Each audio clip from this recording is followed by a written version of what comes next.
Hey everybody, what's going on?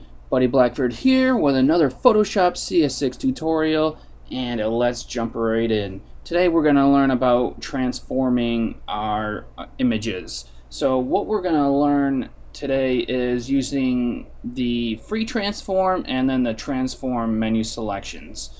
Let's go over here to edit, and then you can see down here where we got the free transform and the transform button. Now all you really need to follow along is just any picture and put it over top of any background that you want. This background could be just a, it could be nothing like this, but this background kind of makes me have like optical illusions in my eyes, like it's moving around for some reason, so I never really use it. Maybe it's just my eyes are effed up or something like that, but oh well. So I'm going to put it over top of this just regular beach background, and I'm just going to be working on layer 1 down here, which is this smaller picture.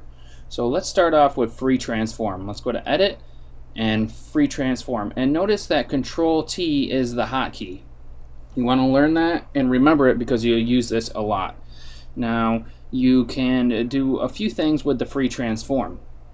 You're able to move it around like this. You can come to the corner and drag out to expand or contract, and if you hold shift it will do this proportionally. If you hold control, it'll skew the image from the corner. So remember that this is holding control, and you can see the different angle to the right of my cursor. So then I've got the different skews there. Did that a little too long, but oh well. Now you can just do it from the sides if you want to expand like this. I'm hitting Control Z to go back when I do something so it doesn't stay all like screwed up looking. So you can do that, and then if you come out past the lines here to where this turns into a double arrow that's bent, you can now rotate. And the rotation takes place along this middle icon here, which is the anchor point. You can click on the anchor point and move it, and now the image will rotate around the new anchor point. So now I'm just going to hit enter, and I'm going to go back to edit, and that was our free transform. And that's what you can do with the free transform. You press enter to apply the transformation after you're done. So let's go to transform, and then we've got some new items here that we can use to just individually do things quickly, or you just want to work on one parameter or something like that. So we've got again here, and all again does is let you repeat the previous transformation. So if I scaled and I did my scale here, now you can see when I click on scale I'm not able to do like the rotation or anything like that. So this is scale, so if I scale this up and hit enter, and then I go to edit, transform, and then I go to again, it's going to scale it up by that much again. So that's what the again button does. Now I don't think I have to go through everything. Rotate allows you to rotate it. Skew allows you to skew the edges, just like kind of like if you were holding the control button. So let's go to edit, transform, and then here's distort, which almost the same thing, but it just distorts the picture a little more, and like kind of like looks like it's bringing it forward or backwards. So actually when you hold down control, it actually does the distort when you're in the free transform and not the skew. So just remember that it does a distort. I always click on image first for some reason. Transform, and we've got perspective. It basically just lets you change the perspective of it. So you can see how this works out as I'm just moving this along, and we can see the different perspectives that we've got here. So I'm moving from left to right with my mouse. If I move up to down, it doesn't really do anything. Control Z, and then this way you can see which way you can move by when you hover over one of the squares or a line. it'll show you a left and right arrow means you move your mouse button left and right, and this wouldn't move my mouse up and down.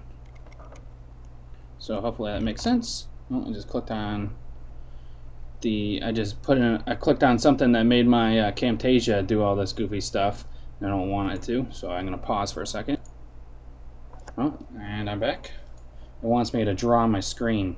Look at that. Awesome. Thanks, Camtasia. It's not what I wanted to do.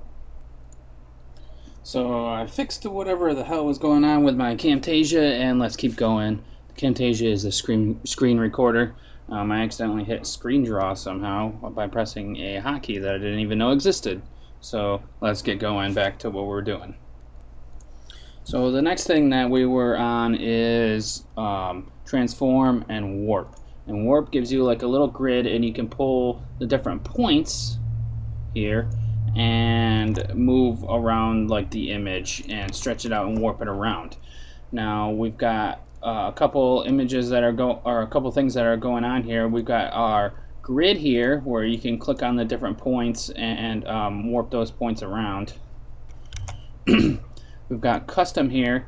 You can select different types of warps to do if you would want. Let's go to none to bring it back to what it's doing. And that's basically how you're gonna warp things. So let's go back to our transform menu. We've got a couple here. I mean, these are self-explanatory. Rotate 180 degrees. So that's what that does. And then you got rotate 90 degrees clockwise and 90 degrees counterclockwise. Then you've got the ability to flip the image over the horizontal line or flip it vertically.